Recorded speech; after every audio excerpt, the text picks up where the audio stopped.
একের পর এক মমতা বন্দ্যোপাধ্যায়ের ঘনিষ্ঠের পদত্যাগ আর তার প্রত্যেকেই অভিষেক বন্দ্যোপাধ্যায়কে নিশানা করেছেন। আর মমতা বন্দ্যোপাধ্যায় বলছেন অভিষেক বন্দ্যোপাধ্যায় একটা বাহানা। এই নিয়ে ঋতব্রত বন্দ্যোপাধ্যায় বিরোধী দলনেতা কি বলেছেন শুনুন।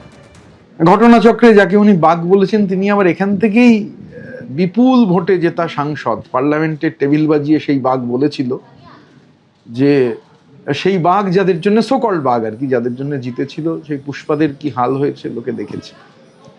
আর উনি পার্লামেন্টে এবার যাবেন কিনা, এই বাঘ পার্লামেন্টে গেলে সেটাও একটা পার্লামেন্টে নর্মালি তো বাঘ অ্যালাউড নয়, কিন্তু এবার যদি যান সেটা দেখা যাবে। কিন্তু আমার যেটা মনে হয় আমরা যেহেতু দক্ষিণ 24 পরগনার লোক, দেখুন আমাদের এখানে যেমন বাঘও আছে বাঘরোলও আছে।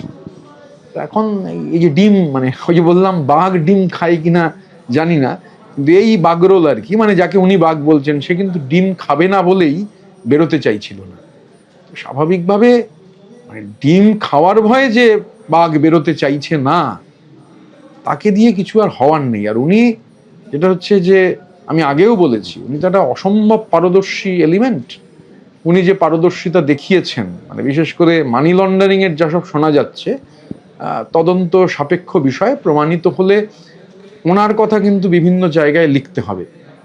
এই ধরনের মানি লন্ডারিং এর নতুন ভিস্টা উনি যদি এস্টাবলিশ এটা যদি এস্টাবলিশড হয় যা শোনা যাচ্ছে, উনি উনি বাঘ বলছেন, আমি ওই আবার বলছি বাঘরোলকে হয়তো গুলিয়ে ফেলে বাঘ বলেছেন, কিন্তু মানি লন্ডারিং এর ক্ষেত্রে তখন ওনাকে বাঘ বলতে হবে আর কি। তখন যে মানি লন্ডারিং এর ক্ষেত্রে উনি সত্যি একটা দৃষ্টান্ত স্থাপন করবেন যদি যা শোনা যাচ্ছে তা প্রমাণিত হয়।